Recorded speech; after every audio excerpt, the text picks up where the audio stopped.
हो सकता है आप लोग 65-70 के भी ना हुए हों, और इसीलिए मैं ये मान के चलता हूं कि आप सब मेरे सब साथी हैं, हम साथी हैं। आप लोगों की आयु 60 वर्ष हुई से पहले आप निश्चित रूप से एक परिवार का पालन पोषण जब कर रहे थे तो आपके ऊपर जिम्मेवारियां थी, आप निभा रहे थे। जैसे ही आप 60 वर्ष के हुए हैं तो निश्चित रूप से मन में कुछ तकलीफों का एहसास भी होना शुरू हो जाता है। आपका अपना परिवार है, बेटे बेटियां, बहुएं हैं, दामाद हैं, भाई बहन हैं, वो एक परिवार है। लेकिन जब मैं आप सबको देखता हूं तो मुझे भी आभास होता है कि मैं भी एक परिवार रखता हूं, लेकिन मैंने अपने उस छोटे दायरे में कभी परिवार को नहीं माना। मैंने माना है कि पूरे हरियाणा की जनता, 2,87,00,000 लोग, लगभग 72 लाख परिवार, ये सब मेरा परिवार है। और इस नाते से आप मेरे परिवार के साथी हैं, मेरे भाई बहन हैं। अब आपकी तकलीफ जब बढ़ती है तो उस तकलीफ को मैं भी महसूस करता हूं कि किस प्रकार की तकलीफें 60 वर्ष की आयु के बाद हो जाती हैं। इन तकलीफों को दूर करने के लिए हमने एक प्रोग्राम तो बहुत शुरू किए हैं, परिवार के नाते भी, व्यक्ति के नाते भी।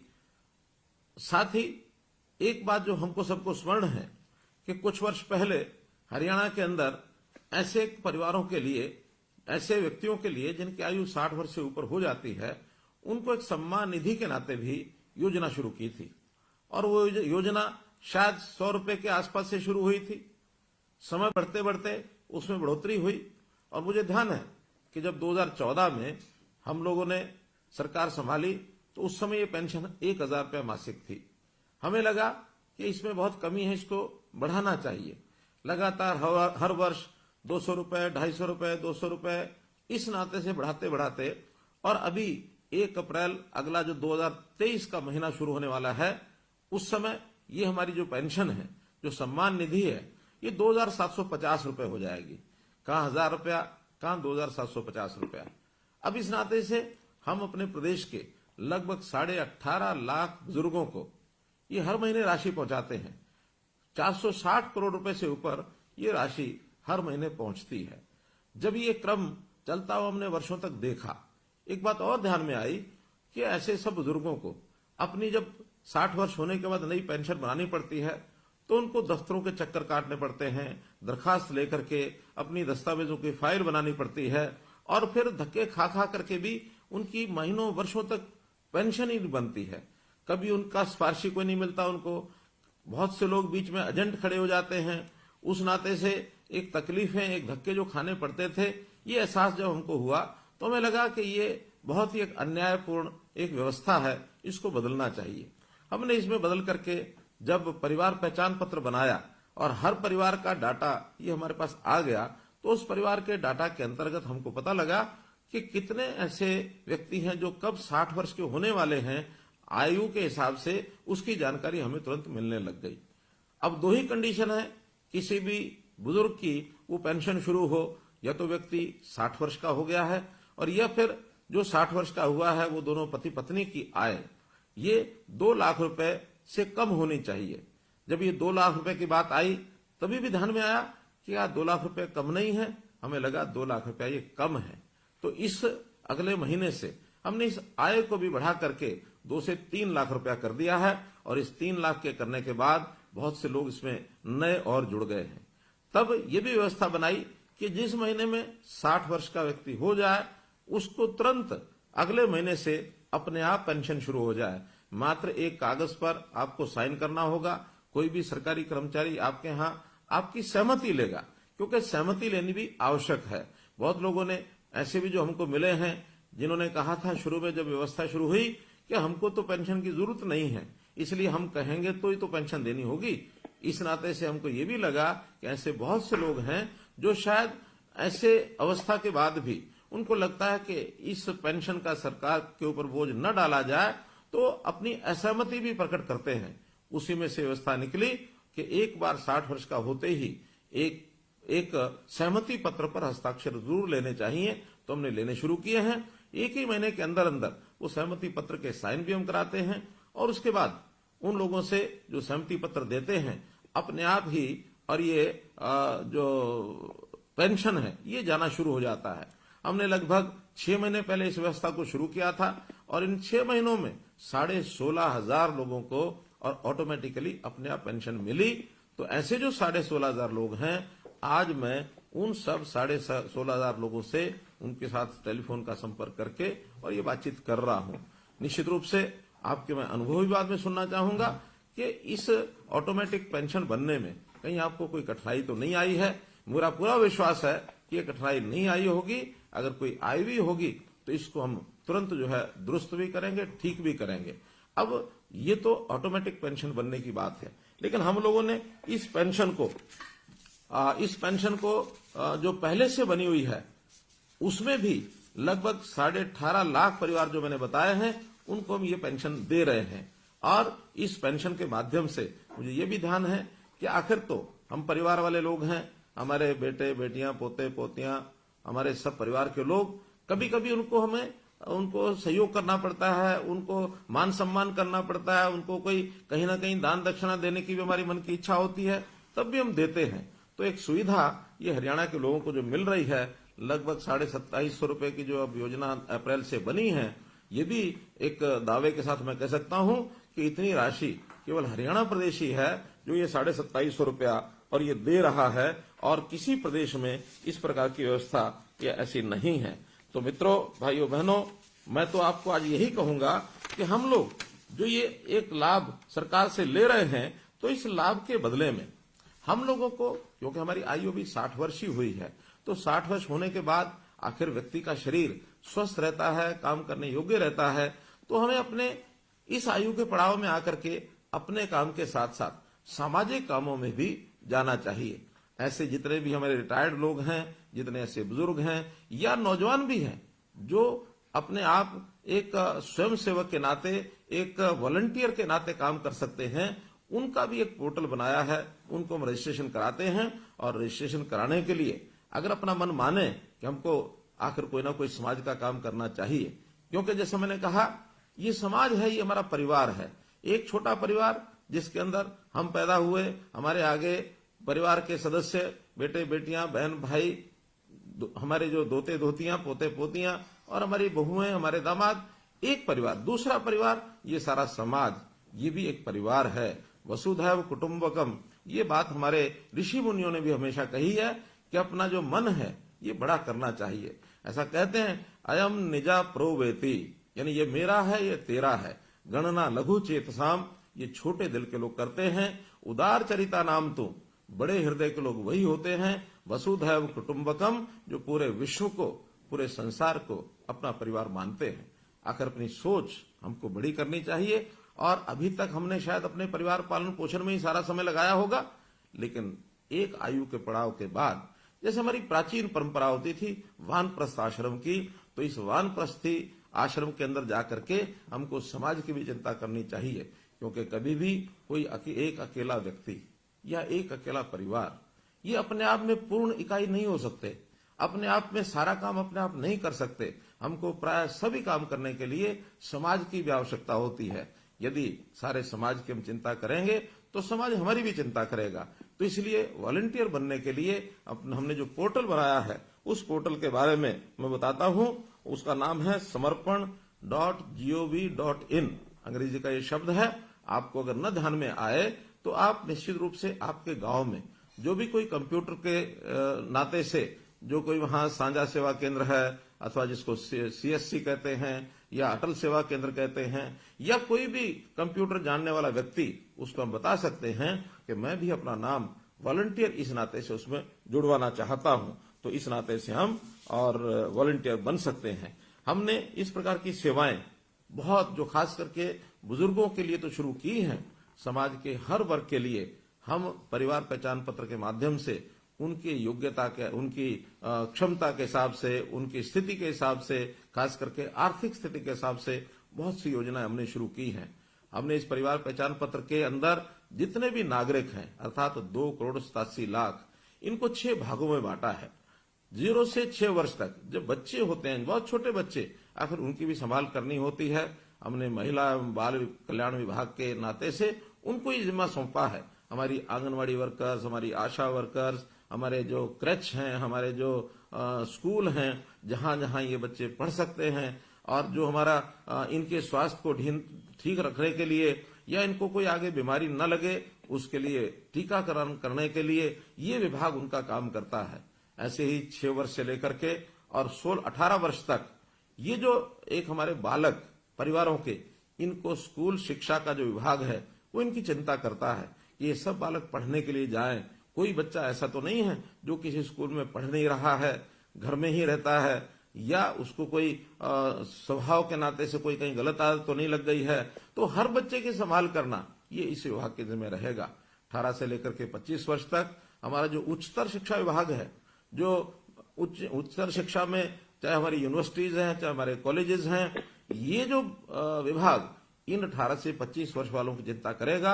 या तो पढ़ाई करेंगे या फिर अपने हुनर को विकसित करने के लिए स्किलिंग डेवलपमेंट के नाते से ये उनकी चिंता करेंगे। कुछ लोग जो रोजगार करना चाहते हैं उनको रोजगार दिलाने की व्यवस्था करेंगे। तो ऐसे सब युवा, ये युवा अवस्था ऐसी होती है, इस समय संभालना बहुत जरूरी होता है, दिशा देना बहुत जरूरी होता है। तो हमारे युवक एक ठीक दिशा में काम करें, इनके लिए वो काम हम देते हैं उनको। इसी प्रकार 25 वर्ष से लेकर के 40 वर्ष तक ये ऐसे युवा होते हैं जो स्पोर्ट्स में काम करते हैं, जो कहीं ना कहीं नौकरी की तलाश करते हैं। तो इस नाते से इनके युवकों की गतिविधियों में ये भाग लें और हर किसी को अपने परिवार पालन के अंदर सहयोग करने के नाते रोजगार प्राप्त हो, ये काम हम उसके लिए भी करते हैं। ये भी हमारा जो यूथ अफेयर्स जो डिपार्टमेंट है, ये जो और स्पोर्ट्स डिपार्टमेंट है, वो लोग इनका पूरा ध्यान रखेंगे। इसी प्रकार 40 से 60 वर्ष तक का रेवेन्यू डिपार्टमेंट हमारा है, क्योंकि ये प्राय सब लोग अपने काम में लग जाते हैं। कोई छोटा काम करे, बड़ा काम करे, नौकरी करे, दुकान करे, उद्योग करे, इन सब के जिम्मे अपने परिवार का पालन पोषण होता है। इनको किसी प्रकार की कठिनाई न आए, ये भी काम उनके जिम्मे लगाया जाता है। तो सब लोग इस नाते से और व्यस्त रहें, सबको एक प्रकार से परिवार पालन के अंदर पूरा अवसर मिले। तो इस प्रकार 60 साल तक और 60 साल से ऊपर की आयु के वर्ग के लोग, जिसमें हम शामिल हुए हैं, ऐसे सब लोगों के लिए जो हमारा सेवा विभाग है, सेवा विभाग के जिम्मे ये लगाया है कि 60 वर्ष से लेकर और जितने वर्ष तक की आयु प्रभु ने हमको दी है, उस वर्ष तक सबकी संभाल ये सब करें। विशेष तौर पर इन सब वर्गों के लिए स्वास्थ्य का विषय ऐसा है जो हर किसी के ऊपर लागू होता है कि स्वास्थ्य ठीक रहे, व्यक्ति स्वस्थ रहे, तंदुरुस्त रहे, और अगर कहीं अस्वस्थ होता है, बीमार होता है, तो उसका इलाज ठीक हो जाए। इलाज ठीक करने के नाते हमारे देश के प्रधानमंत्री विशेष तौर पर बहुत चिंतित है। गरीब परिवारों के लिए उनकी चिंता है कि कहीं ऐसा ना हो कोई गरीब परिवार किसी के इलाज कराने में इतना खर्च कर बैठे कि परिवार जो है वो कहीं उसकी कमर न टूट जाए, क्योंकि गरीब परिवारों को लाखों रुपए का इलाज का खर्च देना ये संभव नहीं है। इस नाते से उन्होंने हर गरीब परिवार के लिए 5 लाख रुपए तक का ये जो स्वास्थ्य बीमा है ये लागू कराया है आयुष्मान भारत के नाते।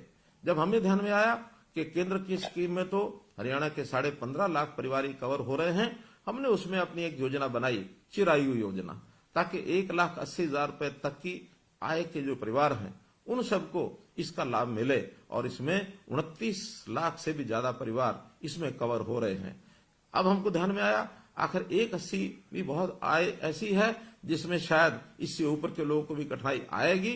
तो इस वर्ष के बजट में हमने इस आय को बढ़ा करके 3 लाख रुपया प्रति परिवार ये आय रख करके और थोड़े से पैसे लेकर, थोड़े पैसे यानी 125 रुपया महीना अर्थात 1500 रुपया साल, इतना पैसा लेकर के भी उनकी जो स्वास्थ्य बीमा योजना उनको भी इसको ऑफर किया है ताकि वो इसको ले सके और परिवार के इस खर्च को बचा सके।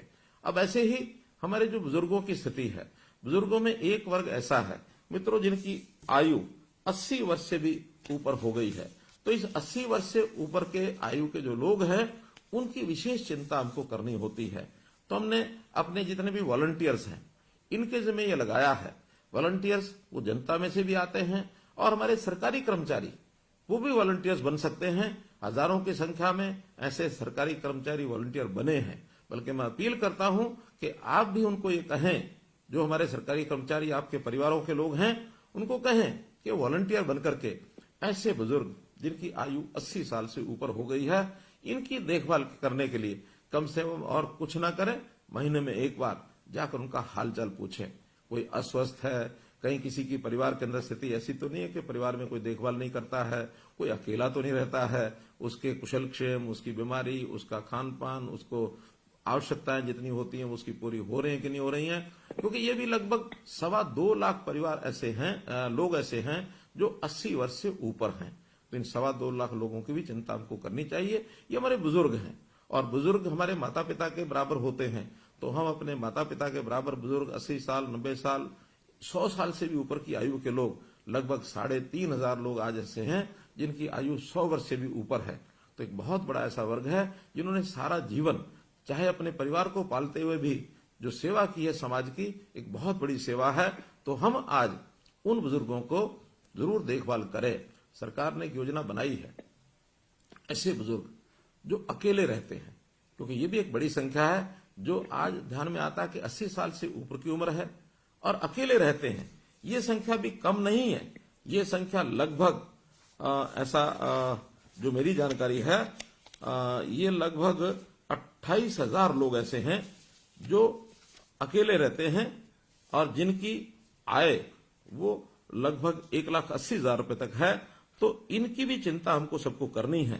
तो ऐसे परिवारों को जो अकेले अकेले हैं, उनका बहुत मुश्किल है उनको अपने जीवन यापन करना, उनको परिवार की सहायता नहीं मिल रही है, या कई बार पारिवारिक छोटे मोटे विवाद होते हैं, उसके कारण से माता पिता को कई बार बच्चे भी दूर कर देते हैं, जो एक बहुत अच्छी बात नहीं है। बहुत इसको हमको संभालने की आवश्यकता है कि जिस परिवार को पाला पोसा बुजुर्ग ने, वो बच्चे उन परिवारों बुजुर्गों की जरूर उसकी देखभाल रखें, उनकी चिंता करें। आखिर उन्होंने आज तक हमको पाला है, आज जरूरत उनकी आवश्यकता है उनको सहायता करने की, तो हम सहायता करेंगे। एक वर्ग ऐसा हमको ध्यान में आया कि आयु भी 80 वर्ष से ऊपर है, अकेले रहते हैं और उनकी अपनी इनकम हमारे डाटा के हिसाब से 25,000 रुपए से कम है। ऐसे भी 3600 लोग हैं। अब ये 3600 लोगों की हालत क्या होती होगी?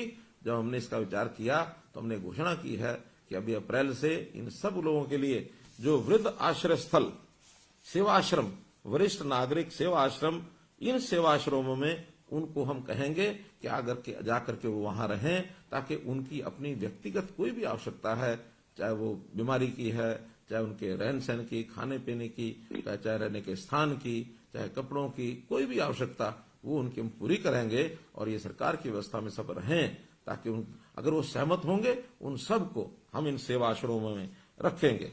तो इस प्रकार मेरा तो आप लोगों से यही है कि हम लोग इन सब चीजों को समझते हुए, हम सामाजिक प्राणी हैं, तो समाज के नाते से हम लोग इन विषयों के ऊपर आगे बढ़ें। एक विषय जरूर मैं ध्यान कराना चाहूंगा कि बहुत लोग ऐसे भी हैं छोटे मोटे लालच के कारण से, कई बार तो वो परिवार के अंदर रहते हैं, फिर भी उनको लगता है शायद अलग फैमिली, अलग परिवार, इसका हम रजिस्ट्रेशन कराएंगे तो कोई लाभ हो सकता है, और उस छोटे लाभ के कारण से वो अपना रजिस्ट्रेशन अलग से करा लेते हैं। अब बड़ी हैरानी की बात है कि हमारे यहाँ अलग सिंगल फैमिली मेंबर जो परिवार जो ऐसे गिने हैं, वो लगभग 28,000, जैसे मैंने बताया है, ये 28,000 लोग 80 वर्ष से ऊपर के हैं जिन्होंने सिंगल फैमिली मेंबर अपने को कराया है। और जो सब मेंबर्स को लगा लिया जाए, यानी सिंगल मेंबर फैमिली आयु का ध्यान न रखे, तो ये लगभग 2.5 लाख से भी ऊपर हैं। तो इन सब लोगों को भी जरूर ध्यान करना चाहिए कि अगर हम सिंगल मेंबर फैमिली हैं, हमारी कोई और सहायता नहीं करता, हम अकेले रहते हैं किन्हीं भी कारणों से, तब तो ठीक है। अन्यथा परिवार में रहते हुए सिंगल मेंबर फैमिली इसका रजिस्ट्रेशन न कराएं, क्योंकि इनकी सबकी जांच तो होती ही है। आखिर कोई भी काम बिना जांच के वो आगे बढ़ने वाला नहीं है, इसलिए उस जांच करके ही हम चीजों को आगे बढ़ाएंगे। और कहीं ऐसा न हो कि आज अपने आप को आपने सिंगल मेंबर फैमिली रजिस्टर कराया है और कल को जांच में बात सत्य न पाई जाए, हमारा मेंबरशिप परिवार की वो समाप्त होकर के हमको वापस उसी मेंबर में जाना पड़े। ये कोई अच्छी बात नहीं है। आज ही हम लोग अपने आप को संभाल करके जो तथ्य हैं, जो उचित बातें हैं, उनको अगर हम दर्ज करेंगे तो मैं आपको विश्वास दिलाता हूं कि कोई गरीब परिवार है, उसकी हर प्रकार की चिंता, राशन कार्ड के नाते से ऑटोमेटिक राशन बनते हैं, राशन कार्ड बनते हैं, अब उसके लिए कहीं जाना नहीं पड़ता है। इसी प्रकार अगर किसी परिवार के सिर पर छत नहीं है, प्रधानमंत्री आवास योजना के अंतर्गत उनको मकान मिलता है। कोई व्यक्ति बीमार होता है तो उसको आयुष्मान के नाते या चिरायु योजना के नाते 5 लाख रुपए तक उसकी बीमा की भी चिंता हम करते हैं, उनके बच्चों की पढ़ाई की भी हम चिंता करते हैं, और तो और कोई व्यक्ति आगे चल करके भी बीमार न हो, उनकी स्वास्थ्य की जांच करने के लिए भी हमने एक योजना बनाई है, निरोगी योजना। अर्थात इसमें भी हर वर्ष या 2 वर्ष में कम से कम हर बार एक व्यक्ति का एक बार उसका स्वास्थ्य जांच जरूर हो, इसके लिए भी निरोगी योजना बनाई गई है। हमारे जितने भी CHCs हैं, PHCs हैं, हॉस्पिटल्स हैं, और अब तो हम इस काम में प्राइवेट जो अस्पताल हैं उनकी व्यवस्था भी कर रहे हैं, ESI अस्पताल उनकी व्यवस्था को भी इसमें जोड़ा गया है, ताकि हर व्यक्ति का 25 तरह के जो टेस्ट हैं 2 साल में एक बार उसका जरूर हो जाए। अगर कोई छोटी बड़ी बीमारी मानो शरीर में पड़ी है, हमको पता ही नहीं लगता है, कहीं आगे चल करके वो भयंकर रूप ले, इससे पहले ही संभल जाए, और संभल करके उसकी छोटे मोटे की इलाज की जो बातें हैं उसको हम और अभी से कर पाए, व्यक्ति बीमार न हो, इसके लिए भी हमने जो है आयुष विभाग को सक्रिय किया है, ताकि हमारा रहन सहन, खान पान, हमारा शारीरिक व्यायाम, खेलकूद, इसकी ओर भी हमारे लोग जो हैं वो आगे बढ़ें, ताकि आखिर तो बीमार ही क्यों हो,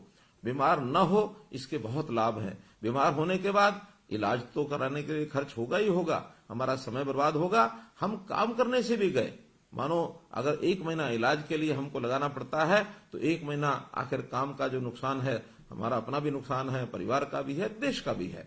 इसलिए स्वस्थ रहें, अस्वस्थ न हो, इस पर भी हम पूरी योजनाएं बना रहे हैं। तो मित्रों, आज जो है इस नाते से मैंने उन्हीं बंधुओं से बातचीत की है जिन लोगों की पेंशन की नई योजना बनाई हमने, ओल्ड एज पेंशन, वृद्ध अवस्था पेंशन, इसके नाते जिनको ऑटोमेटिकली